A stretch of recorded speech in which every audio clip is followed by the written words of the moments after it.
We have two masses and all the opposing forces we have put together. Opposing forces we have put together. Applied force is 0. This is in the case of mass m1. I will try to write some equation for m1. If you see in the previous slide, these are the force balance equations. Equation 1, equation 2, these are the force balance equations. Now this I will make it as equation 1. This I will make it as equation 1. And 0 equal to, because of m1, the force balance equation is m1 d square x1 by dt square. Second order derivative we have to write. So for fm1, this is the equation, plus fb. You can see b and k are connected between the masses. B and k in the diagram, they are connected between the masses. So we have to use both the displacements. Either side we are having x1 and x. We have to use both the displacements. For b, we have to write b into d by dt. We are writing for first mass. X1 is the displacement for first mass. So x1 minus x we have to write, because b is present in between the masses, plus fk. You can see in the previous line equation fk.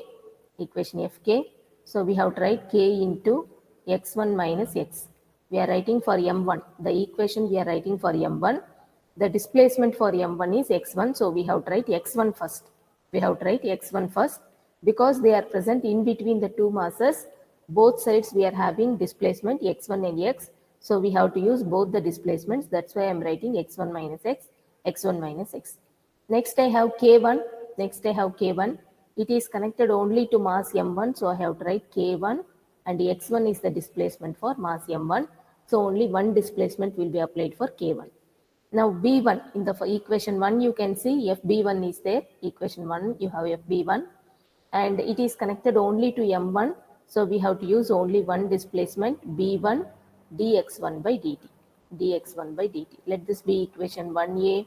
Just I have put the force balance equations. In equation 1, just I substituted each term respective parameter, and hence the name I am giving 1a. 1 and 1a the same. 1 and 1a the same, because I am writing force balance equations for every force. Okay. Now I will go with Laplace transform. Here I will go to the next equation. Left side I have m2 mass. Already some Newton's third law equation I have written. So I will name it as equation 2. Now I will go with equation 2. Force balance equation I have to write. Force balance equation for every term I have to write. So left side f of t, force balance equation, it is applied force. So we don't have any equivalent parameter for applied force. These are the force balance equations. Only for MBK we will have related or equivalent force balance equations will occur only for MBK elements. So this is applied force f of t, I will retain as it is.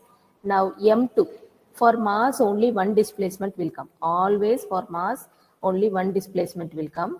So m2, second order derivative we have to write d square x. Okay, d square x by dt square. You can see in the free body diagram we have written displacement is x. Okay, in the free body diagram we have written displacement is x.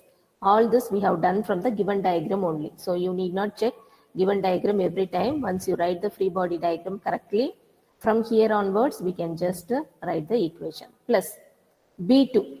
If you see in the diagram, it is connected only to m2. b2 is connected only to m2. So I have to write first order derivative d by dt, and just I have to write only one displacement x. Because it is connected only to m2, I have only one displacement x. Plus next is fk. I have fk.